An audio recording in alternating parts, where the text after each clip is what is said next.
Ya, jadi Tuhan itu hadiratnya itu menyertai kita untuk mengarahkan kita. Amin. Memimpin kita dan kita hanya rest dan bersandar pada unmerited favor-nya. Ya, jadi kita nggak perlu takut. Jadi ketakutan itu tidak ada di dalam kasih yang sempurna. Kasih yang sempurna melenyapkan ketakutan, kecemasan, kekhawatiran, seperti mentega di tengah terik panas, meleleh semua. Karena itu kita membawa semua masalah-masalah mungkin menjadi kekhawatiran bagi kita, ketakutan bagi kita, atau untuk orang keluarga kita, ya, apalagi dalam masa-masa pandemi COVID-19, ada masalah krisis keuangan, ada vaksin aja, orang jadi ketakutan juga sama vaksin.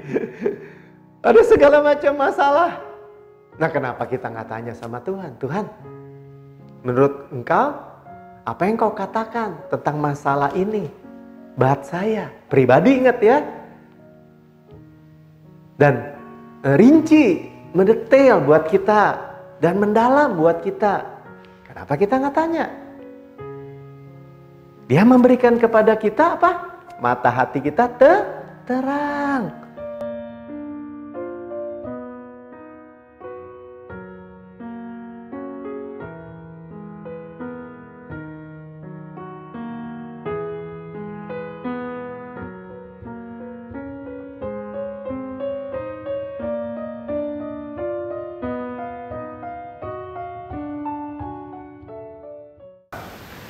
Ya, shalom saudara-saudaraku yang paling dikasih oleh Tuhan Yesus.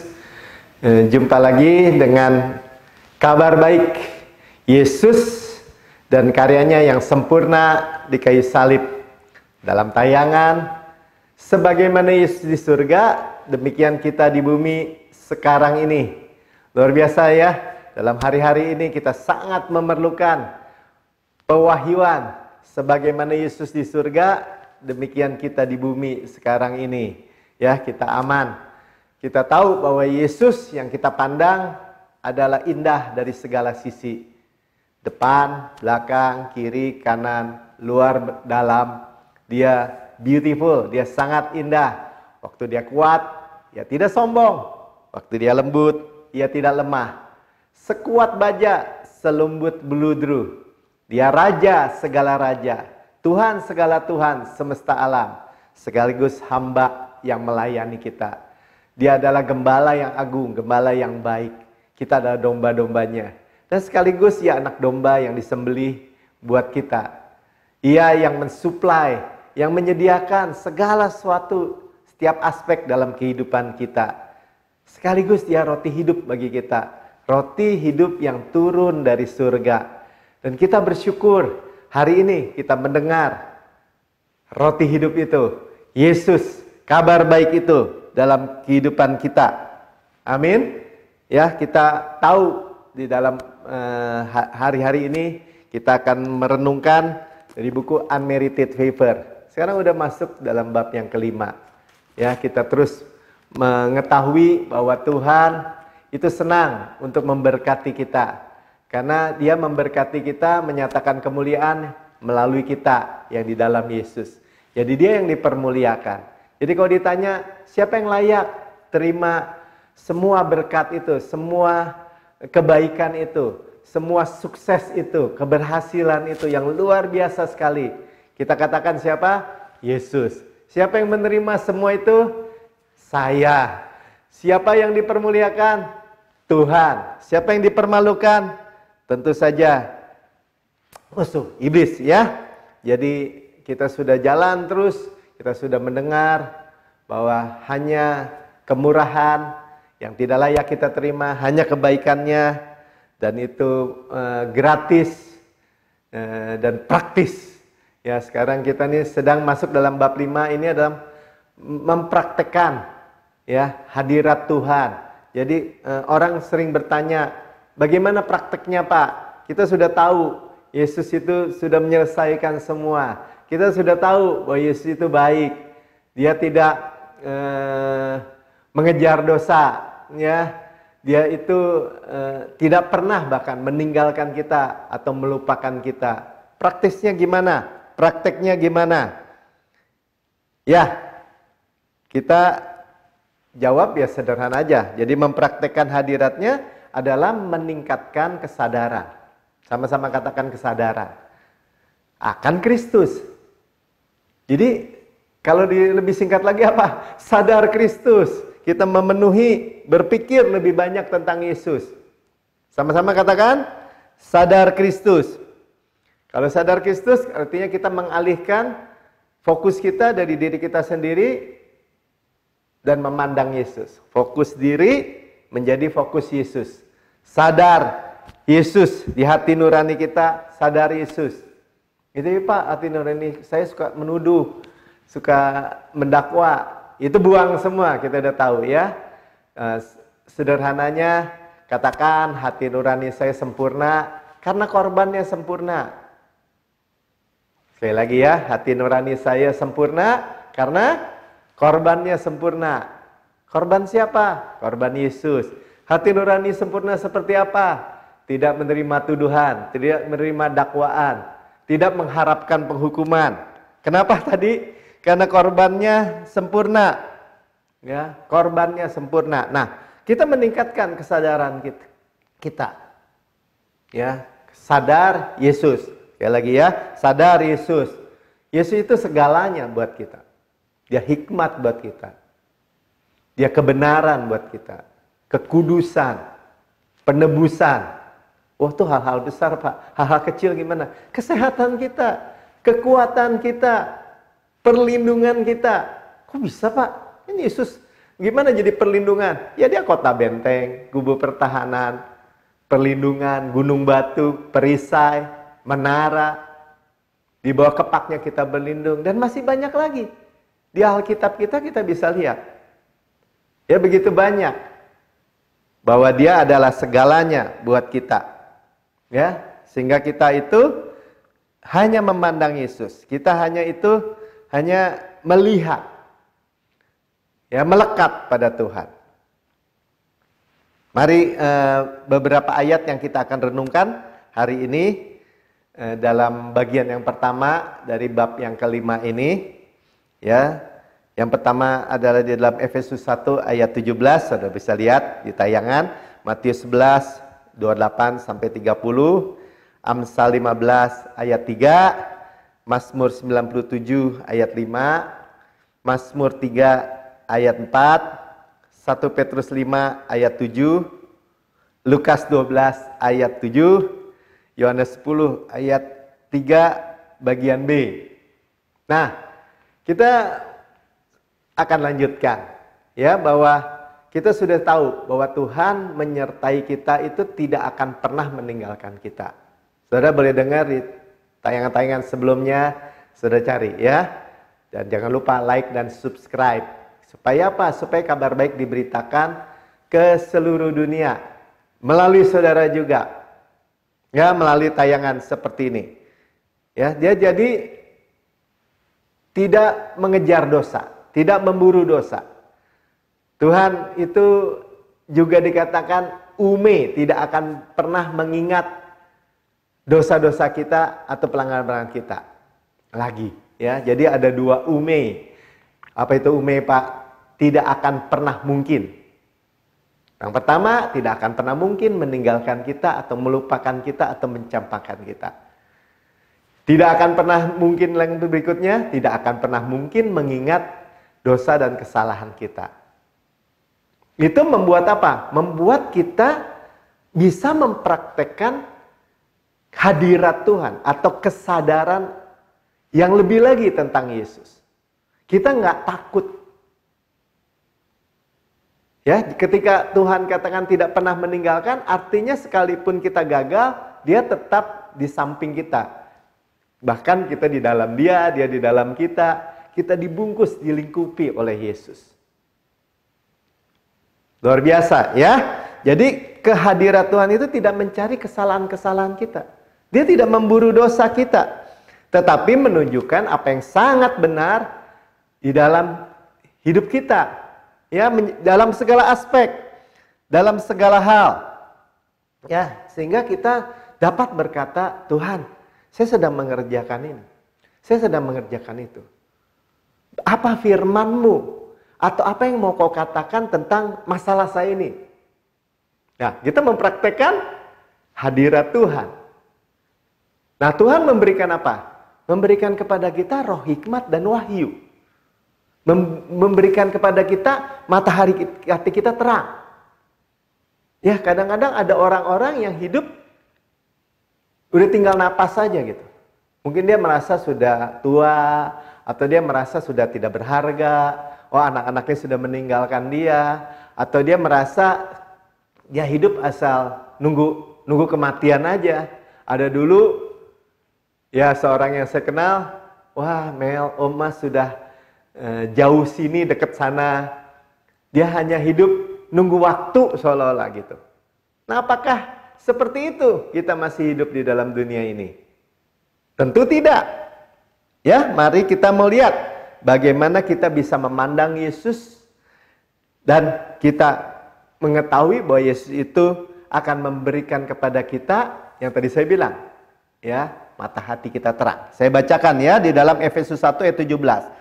Dan meminta kepada Allah Tuhan kita Yesus Kristus, yaitu Bapa yang mulia, Bapa yang mulia, Bapa kita artinya, supaya Ia memberikan padamu roh hikmat dan wahyu untuk mengenal Dia dengan benar dalam situasi kita. Ya, dengan benar sebagaimana Yesus solusi buat kita. Kita minta apa? Roh hikmat dan wahyu. Seperti saya menyampaikan firman, saya minta Bapak berikan kepada saya roh hikmat dan wahyu. Apa yang mau katakan sendiri kepada tayangan ini, dalam tayangan ini, untuk saudara dan untuk saya juga. Roh hikmat dan wahyu. Sehingga kita mengerti Yesus yang adalah firman. Apa firman Tuhan? Apa yang Tuhan mau katakan dalam situasi saya? Sederhana ya. Saya lanjutkan. Dan supaya, jadi kita berdoa ini supaya menjadikan mata hatimu terang. Terang itu seperti lampu. Kita switch on kan, bola lampunya menyala, bohlamnya menyala. Dan kita berkata gini, wah saya tahu nih. Setelah mata hati kita terang, segala apa yang harus kita hadapi, kerjakan, bereskan, tiba-tiba ting. Seperti itu ya, gampangnya ingat aja ting. Agar kamu mengerti. Nih, lihat ya, 3 hal yang kita mengerti. Yang pertama adalah pengharapan. Apakah yang terkandung dalam panggilannya? His highest calling. Pengharapan apa? Buat kita itu dalam panggilannya. Panggilannya yang tertinggi buat kita. Ya, makanya saya sebut His highest calling untuk hidup kita. Nah, yang berikutnya, betapa kayanya kemuliaan. Glory, betapa luar biasanya. The riches of His glory. Tentang apa Pak? Tentang warisan kita. Ya, karena ditulisnya seperti ini, bagian yang ditentukannya bagi orang-orang kudus. Saudara itu orang kudus, saint. Ya, saudara katakan kepada diri saudara saint, orang kudus. Kenapa? Karena kita dikuduskan. Dikuduskan oleh apa Pak? Oleh darah Yesus. Sekali dan untuk selama-lamanya. Oleh penebusan tubuh Kristus. Oleh persembahan tubuh Kristus. Kita orang kudus. Amin. Ya, dan orang kudus itu ternyata memiliki warisan. Yang apa yang tadi dikatakan warisan yang mulia, betapa mulianya warisan kita, inheritance kita. Ya, bagian yang ditentukan itu warisan. Saya baca bahasa Inggrisnya his inheritance. Ya, warisan sama-sama, sederhananya gitu. Kita mewarisi apa? Mewarisi Kanaan, sederhananya. Ya, saudara jangan lupa. Bagi orang-orang kudus, 19 dan 3 ya. Jadi tadi pengharapan highest calling panggilannya, betapa hebat kemuliaan dari warisannya. Dan ketiga, his power, kuasanya. Wah, ini semua hebat-hebat ya, luar biasa sekali. Kuasanya atau His power bagi kita yang percaya. Jadi kita terima kuasa Tuhan dari apa? Dari percaya. Menurut apa? Menurut kekuatan kuasanya. According ya, selalu kita ingat according tuh saudara misalnya gini. Saudara diberkati, disuplai dari oleh Tuhan menurut. Ya bukan dari, tapi menurut. Menurut itu according tuh, jadi kalau menurut kuasanya, menurut kekuatan kuasanya, setara artinya. Luar biasa sekali. Jadi ketika kita menghadapi masalah besar, kita ngomong masalah besar dulu ya. Nanti saudara akan lihat bahwa dalam perjalanannya, mempraktekkan hadirat Tuhan, itu masalah besar, masalah sedang, masalah kecil, segala masalah, segala aspek. Pribadi, mendetail Tuhan, urusan kecil-kecil, urusan rinci, dan mendalam. Tuhan mau urusin, luar dalam, semua. Saudara pegang aja dulu, kita terusin belajar ya. Praktisnya jadi gimana Pak? Minta roh hikmat dan wahyu. Sama-sama katakan, minta roh hikmat dan wahyu. Ya, jadi ketika kita diwahyukan Yesus, kita semakin melihat Yesus dan memanifestasikannya dalam hidup kita.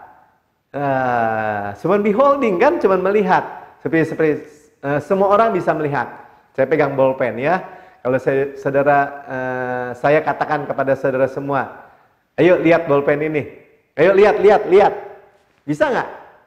Bisa. Ya, bahkan anak saudara yang kecil bisa melihat. Nah, seperti itu sederhananya memandang.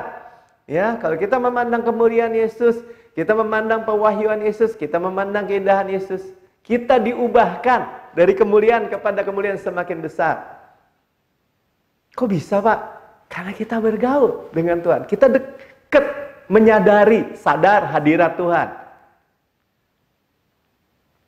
Saya kasih contoh ya. Kalau saudara masuk lift ketika dan bersama lift yang kecil, masuk juga beberapa wanita yang memakai parfum yang kuat sekali, yang wangi banget gitu ya, 3-4 orang, dan saudara sendiri di situ. Ketika saudara keluar, saudara ketemu istri saudara bilang, bawa perempuan nih. Kenapa? Karena parfum itu melekat, ya, tertular, bau itu tertular. Ya, di rambut saudara atau di baju saudara mungkin, atau saya. Nah, itu hal yang wangi tapi juga berbahaya karena istri saudara bilang, bau perempuan. Ya, atau saudara kumpul dengan teman-teman saudara yang merokok, 3-4 orang merokok, saudara sendiri tidak merokok. Saudara pulang ketemu orang tua saudara berkata gini, bau rokok, kamu ngerokok ya? Kenapa? Baunya tertular. Nah, seperti itulah ketika kita menyadari hadirat Tuhan, kita sadar akan Yesus. Ya, kita memandang Yesus, dia mulia, dia hebat, dia kuat, dia penuh shalom, penuh damai sejahtera, penuh sukacita, penuh keberanian. Nanti kita akan terus melihat bahwa Tuhan itu luar biasa, segala hal. Nah, saudara menjadi seperti Yesus. Bau saudara minimal seperti Yesus. Orang akan melihat, nih baunya seperti Yesus nih. Ya, jadi begitu kita melibatkan Yesus, mengakui hadirat Yesus, kita merasakan campur tangannya melalui kehadiran shalom-nya. Nah, ini yang kita belajar juga. Pak, saya dalam keadaan begini, apa yang Tuhan mau katakan dalam masalah saya. Nah, kita bisa memiliki indikator kehadiran Tuhan itu dengan rasa damai sejahtera. Dan saya percaya ketika saudara percaya Yesus dan hidup di bawah kasih karunia Yesus sepenuhnya, radikal, sepenuhnya murni, damai sejahtera saudara itu terus ada. Kenapa? Karena Yesus ada. Nah, ketika saudara sedang mau menandatangani suatu kontrak atau saudara sedang menghadapi suatu keputusan di dalam pekerjaan, di dalam bisnis, di dalam hubungan, atau mendidik anak, atau di dalam diskusi, bahkan yang sedang keras dengan istri saudara mungkin, atau seperti saya sering katakan, ketika anak saya bilang saja, pi, saya tahu, pi, dia mau tanya sama saya. Dalam hati saya berkata gini, Tuhan, Engkau adalah hikmatku. Yesus, Engkau adalah hikmatku. Christ is my wisdom. Jadi ketika dia tanya, saya menyadari hadirat Tuhan. Ya, jadi kita misalnya tadi dalam perdebatan keras dengan istri dan udah mau bertengkar. Nah, kemudian ada damai sejahtera bilang, stop. Saudara, itu hal-hal praktis, menyadari hadirat Yesus di dalam kita. Ya, jadi hadirat Yesus itu mengarahkan, membimbing, memimpin kita lebih seperti Kristus, menjadi lebih seperti Kristus, menjadi lebih seperti Kristus. Seperti tadi ya, tertular. Baunya Yesus itu tertular dalam kehidupan kita. Ya, dan ini yang membuat kita sukses. Ini yang membuat Yusuf sukses. Ini yang membuat Daud sukses. Ya, dan seperti inilah. Nah, sekarang saya mau kasih tahu ya, seperti inilah sehingga semua masalah, persoalan atau tantangan, atau enggak usah persoalan lah. Waktu kita kerja, kita menghadapi suatu yang harus kita kerjakan, atau suatu yang harus kita buat, yang satu yang harus kita selesaikan, segala sesuatu yang kita harus putuskan. Tapi kita mengenakan kuk yang enak dan ringan. Kita dibimbing oleh lembu yang senior. Kita lembu junior, lembu senior. Kuk itu melekatkan antara lembu senior dengan lembu junior. Sehingga kita dapat dibimbing, diarahkan oleh lembu senior. Siapa itu? Yesus. Seperti itu kita mempraktekkan hadirat Tuhan. Kita baca ya, Matius 11 ayat 28. Marilah kepadaku semua yang letih lesu dan berbeban berat. Aku akan memberi kelegaan. Ya, kelegaan itu rest, istirahat. Ya, kepadamu.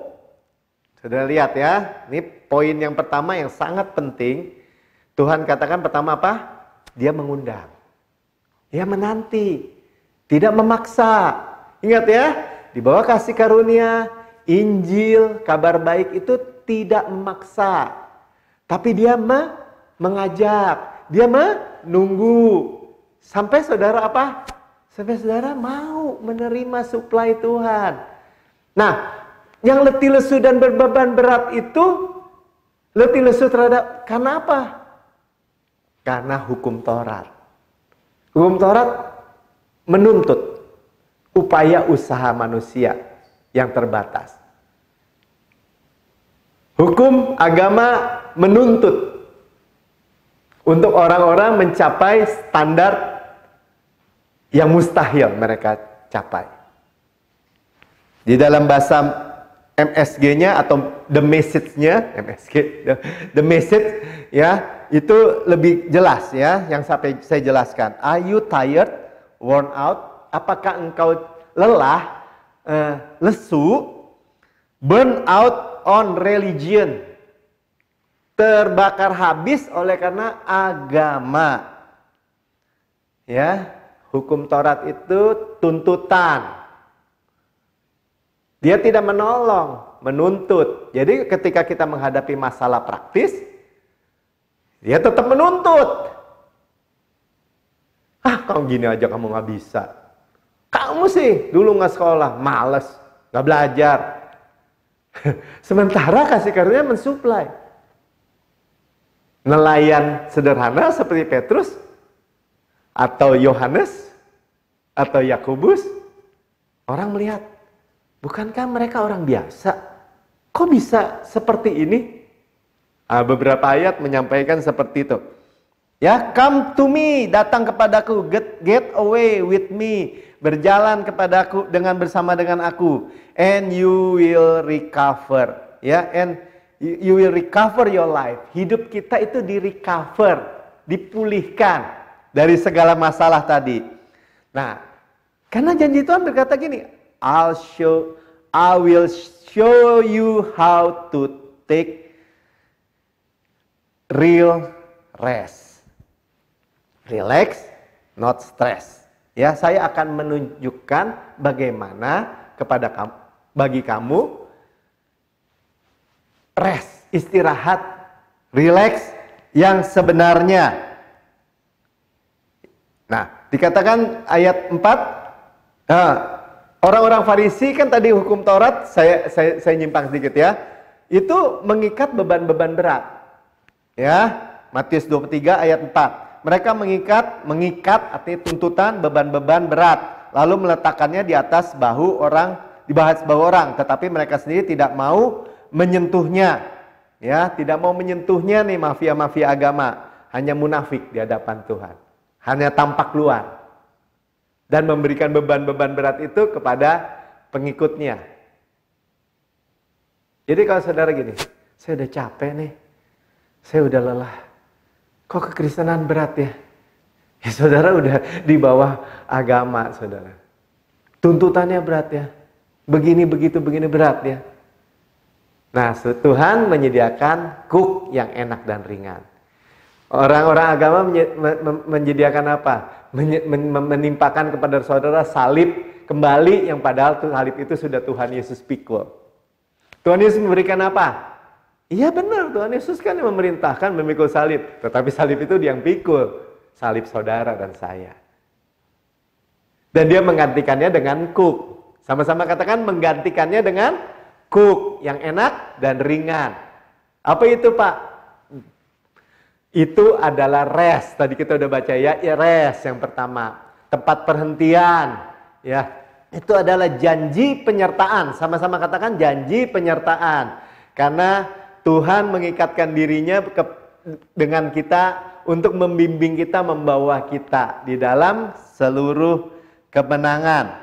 Ya, karena ayat 29, pikulah kuk yang kupasang dan belajarlah kepadaku, karena aku lemah lembut dan rendah hati, dan jiwamu mendapat rest.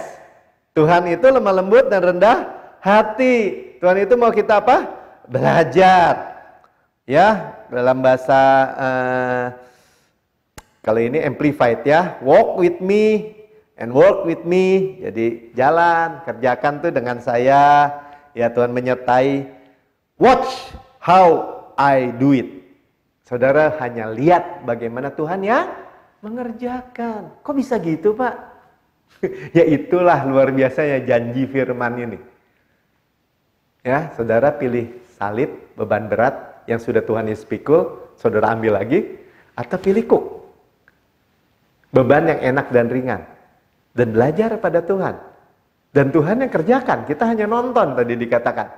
Ya, makanya dikatakan ini. Learn the unforced rhythm of grace. Belajar daripada ritme atau ritme itu ketukan atau irama. Daripada apa? Daripada kasih karunia.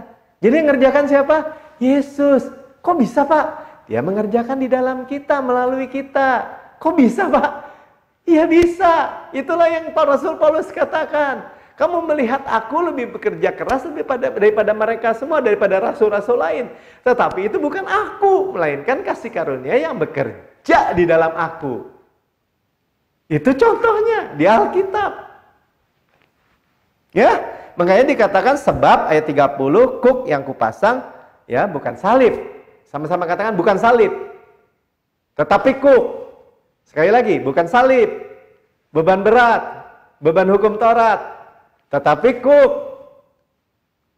Supply, janji penyertaan, janji rest, kuk.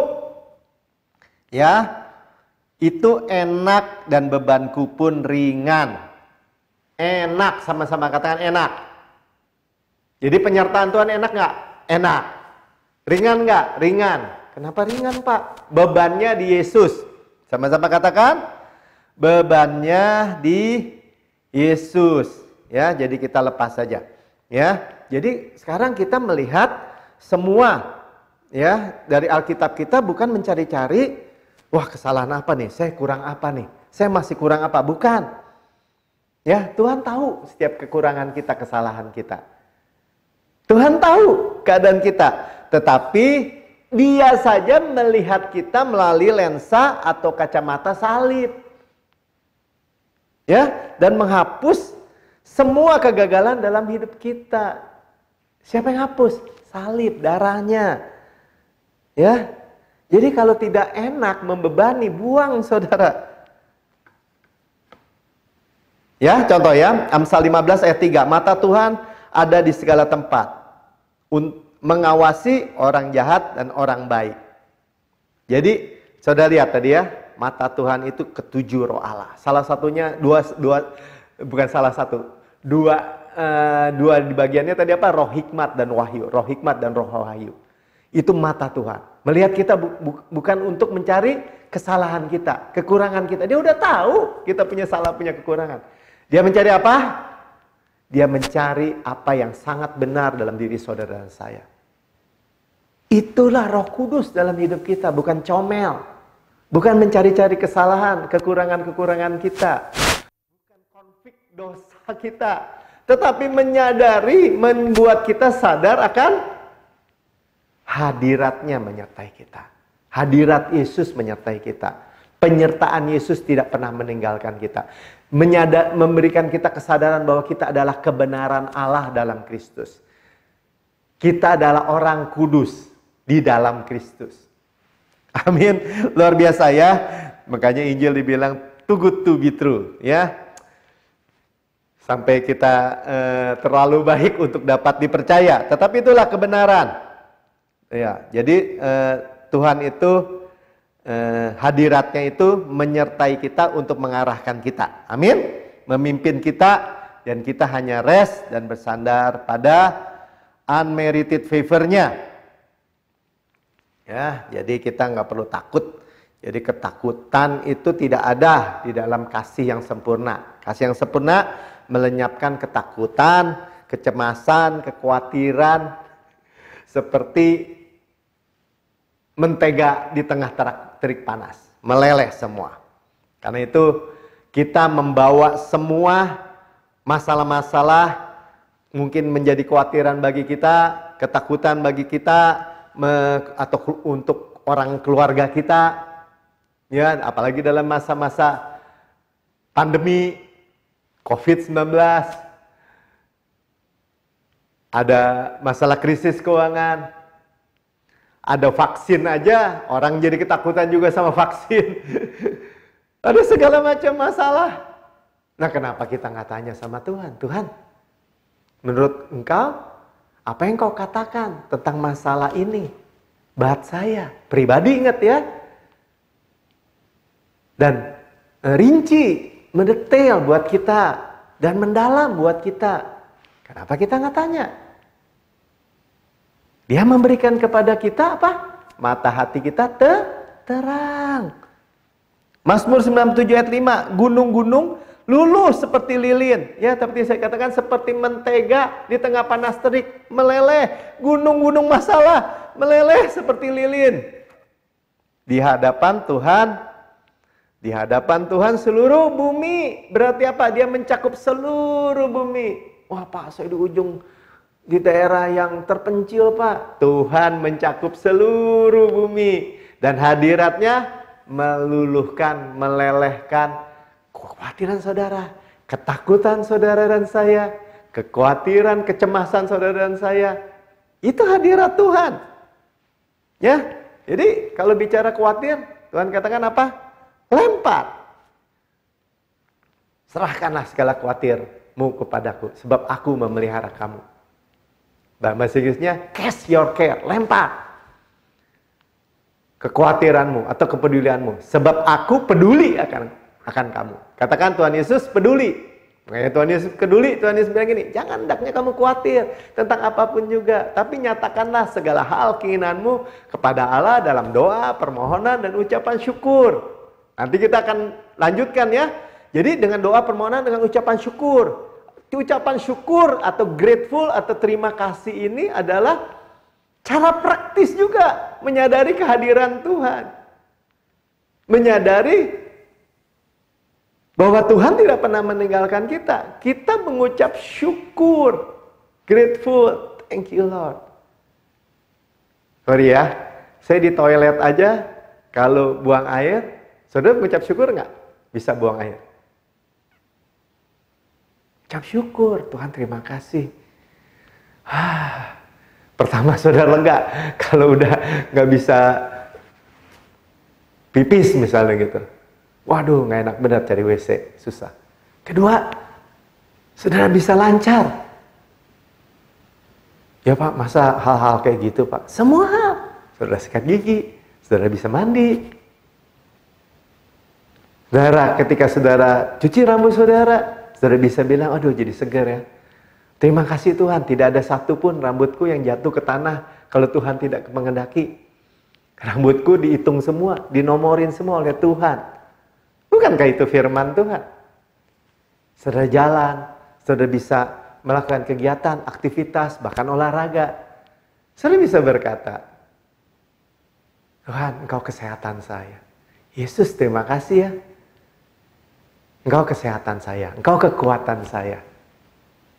Kalau nggak menyadari hadirat Tuhan gimana Pak dalam keadaan gitu? Ya mungkin seperti orang dunia berkata, aduh saya udah tua, aduh lutut saya udah pada kaku, aduh mengeluh saudara.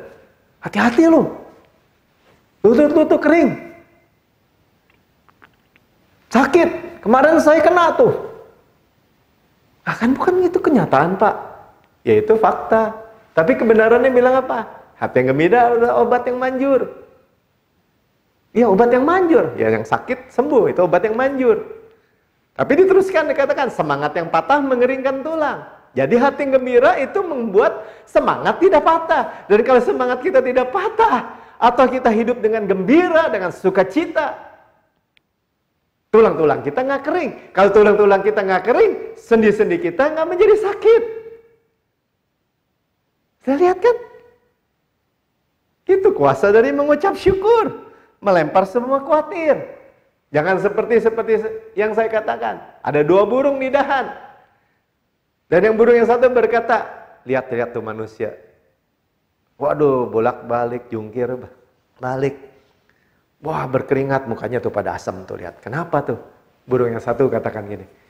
Ya, mereka nggak punya bapak yang seperti kita punya. Kenapa gitu? Karena 2 burung, mereka dengar firman Tuhan. Dikatakan burung pipit dijual. 1 ekor 2 duit. Kalau 5 duit, dapat 3 ekor. Tidak ada satu jatuh ke tanah kalau tidak dikehendaki oleh Bapa. Dan kita lebih berharga dari banyak burung pipit. Mestinya kita bilang apa? Thank you Lord, ngucap syukur.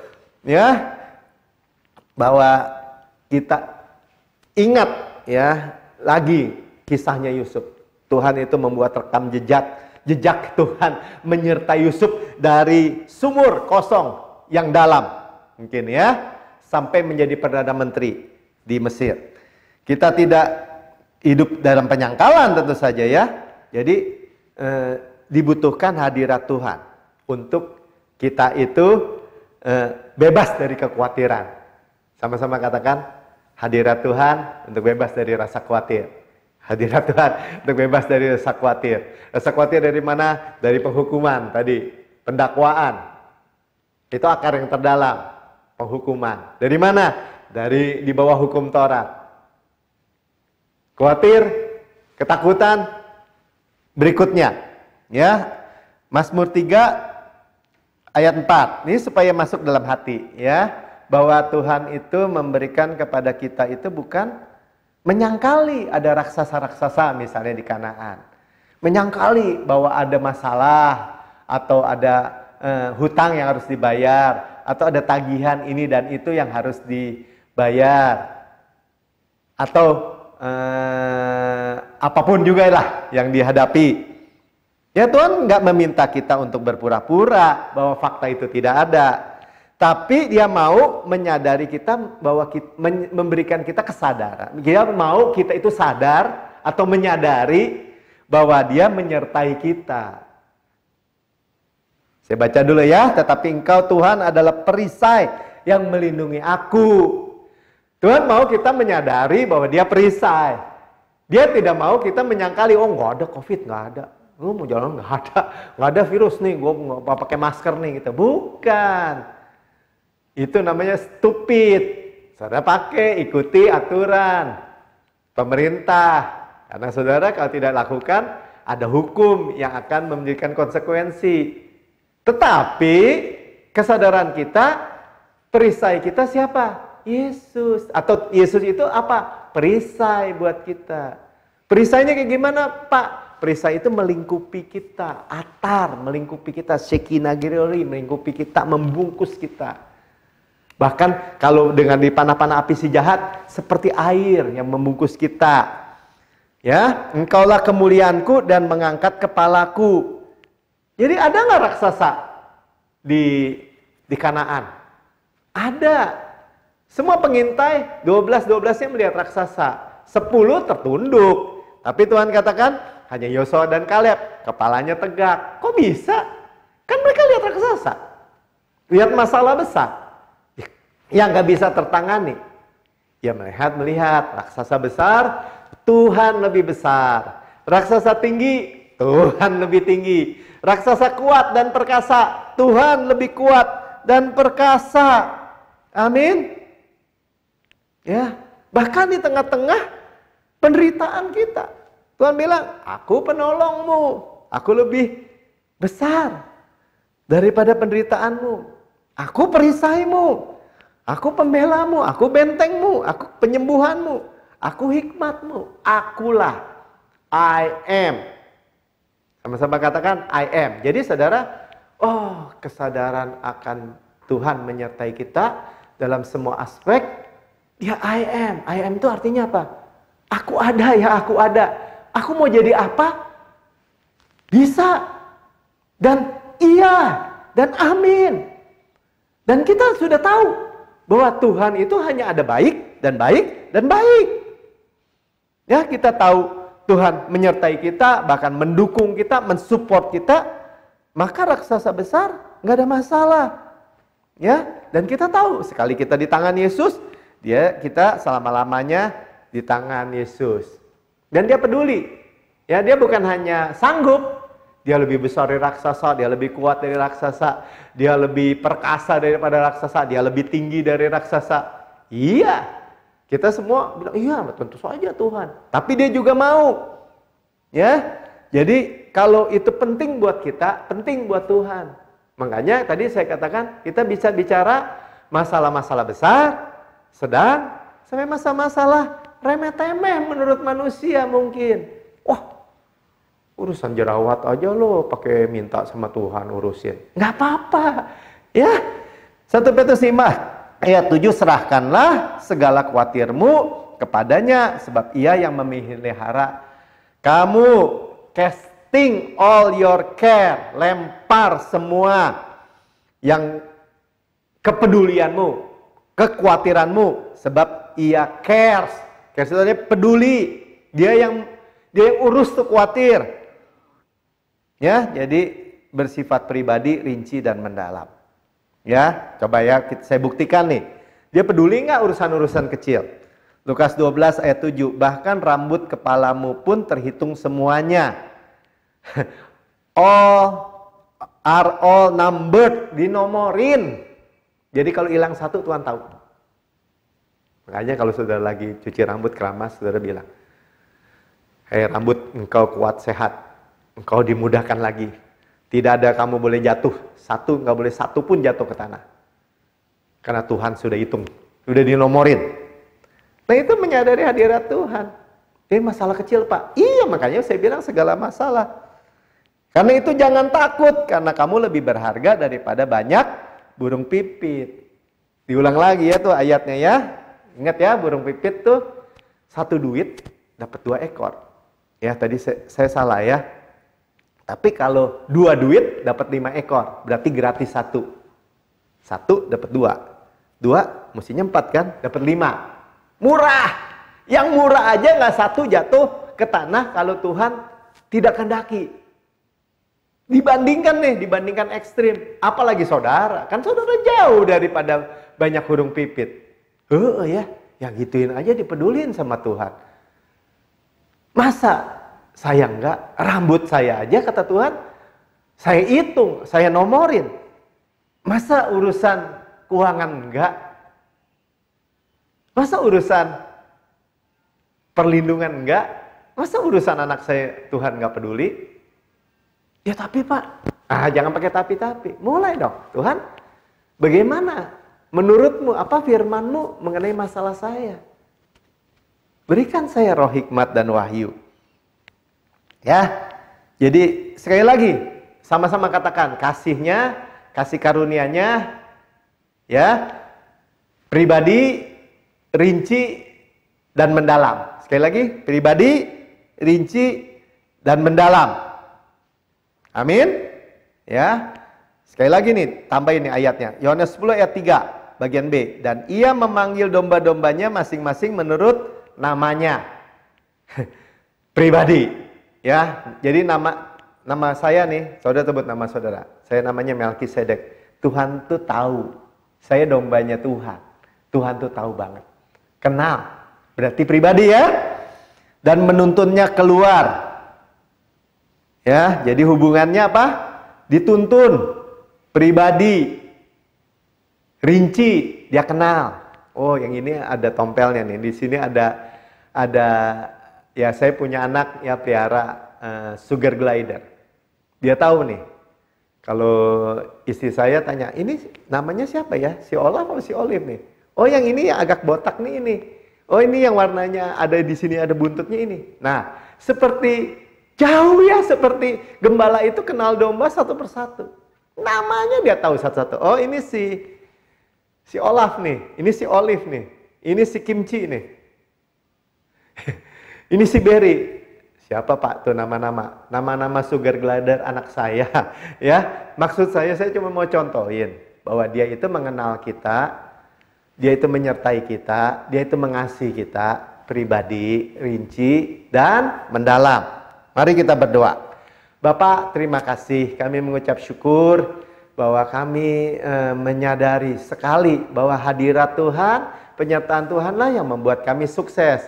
Dan Bapak bukan hanya mau, sangat mau membuat kami berhasil sukses dalam segala aspek, dalam segala hal. Karena namamu dipermuliakan melalui kami di dalam Engkau.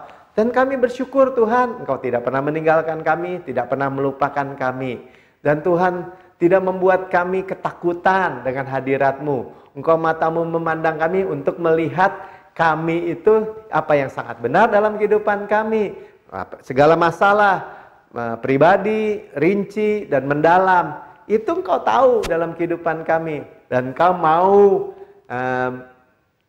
menyertai kami, mengurus semuanya itu, care, mempedulikan semua itu. Dan kami mau Tuhan sekarang, kami katakan Tuhan, mari segala aspek dalam kehidupan kami, besar, kecil, sedang, semua aspek, semua apa yang kami lakukan, apa yang sedang kami kerjakan, semuanya Tuhan, di dalam hadirat-Mu, di dalam nama Tuhan Yesus. Amin.